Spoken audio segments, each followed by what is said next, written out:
Hello! Good day sa inyong mga ka-solar and gardening.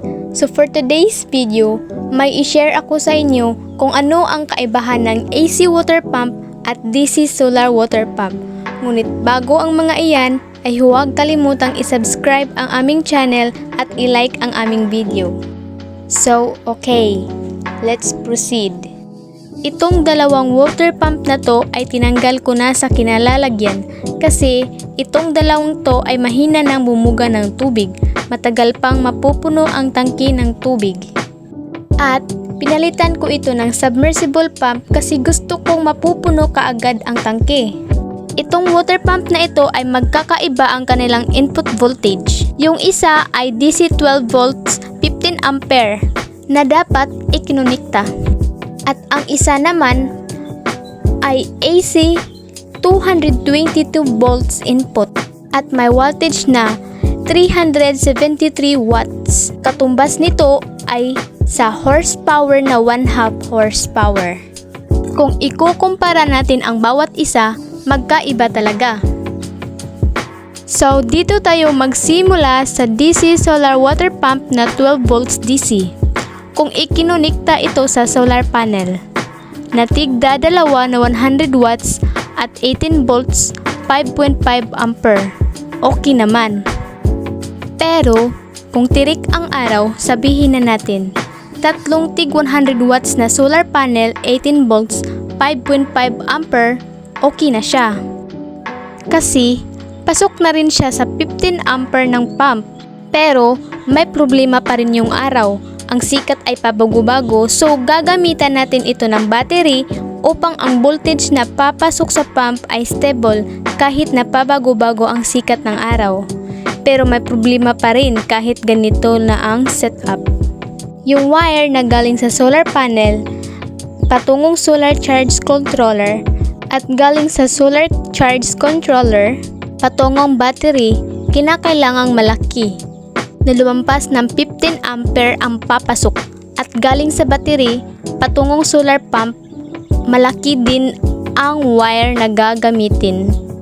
Malaki ang gastos kung DC pump ang gagamitin, so mamaya na tayo mag-compute sa wire kung gaano kalaki. So may solusyon tayo dyan. Pag wire ang problema, gagamit tayo ng inverter na may rated power na 2,500 watts pure sine wave or 60 Hz, 12 volts input at 222 volts output. Sa ganitong paraan, mapaliit natin ang wire na patungong DC pump. Pero gagamit tayo ng power supply na may 220 volts input, 12 volts DC, 15 ampere. Ilagay natin malapit sa pump. Sa ganitong paraan, hindi mabawasan ang lakas ng buga ng tubig sa pump. Sa ganitong paraan din, may option tayo kung ano ang dapat gawin upang makasave sa gastos. So, dito na tayo sa 220 volts AC pump na may 1/2 HP or 373 watts.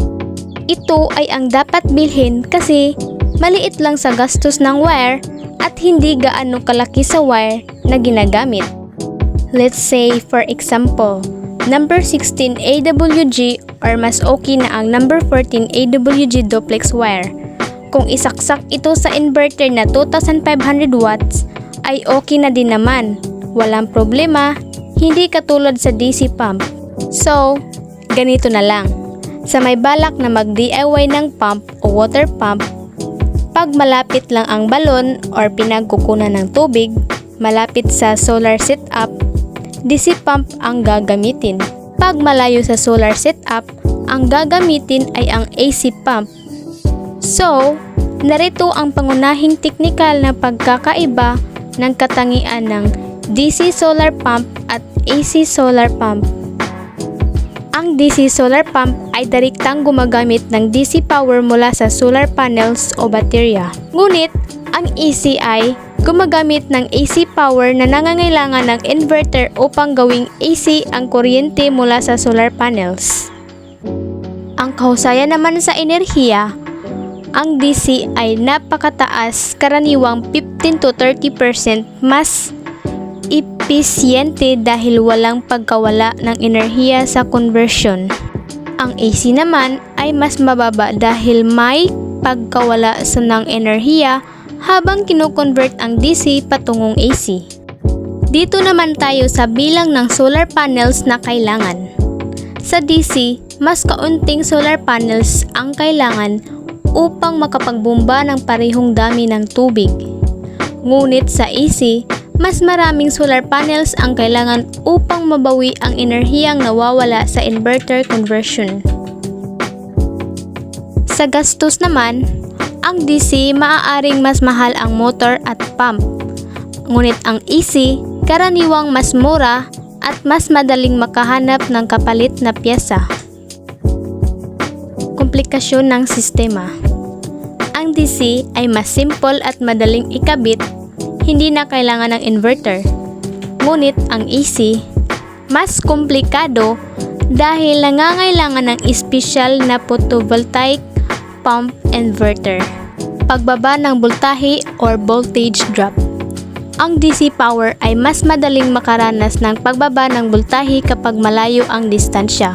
Karaniwang inireklamo na ang cable sa pagitan ng solar panels at DC pump ay hindi lalampas sa 50 metro. Ang AC pumps naman ay nakakapagdala ng kuryente sa mas malalayong distansya nang walang malaking pagkawala ng voltahe. Lalim ng balon at kapasidad. Mas mahusay ang AC solar pumps para sa mas malalim na balon at sa mga sistemang nangangailangan ng malaking dami ng tubig ng tuloy-tuloy. Ang DC pumps naman ay mas angkop para sa mababaw hanggang katamtamang lalim ng balon, karaniwang mas mababa sa 50 metro, at mahusay pa rin gumagana kahit mahina pa lang ang sikat ng araw sa umaga. Pagpapanatili at haba ng buhay. Ang mga DC pumps ay kadalasang gumagamit ng brushless or BLDC motors, kaya mas kaunti ang piyesang nasisira at mas mahaba ang buhay ng makina. Ang AC motors naman ay gumagamit ng mga karaniwang piyesa na madaling makita sa merkado, kaya mas madali ang pagkukumpuni kung magkaroon ng problema. Alin ang dapat mong piliin? Piliin ang DC solar pump kung una, ang lugar ay malayo at off-grid.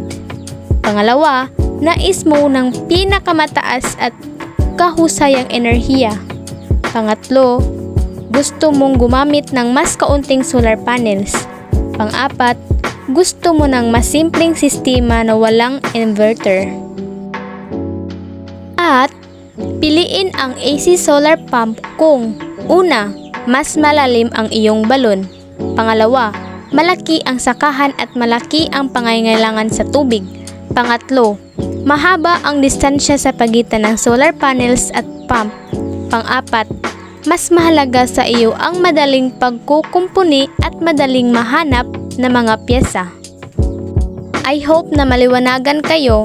Kapag hindi pa kayo naliwanagan, may next video pa ako sa DC pump at kaunting computation sa wire kung bakit malaki ang gagamitin. So, dito na muna tayo nagtapos guys. Maraming salamat sa inyong panonood. Hanggang sa susunod naming video. Don't forget to like and subscribe. Thank you for watching. Bye!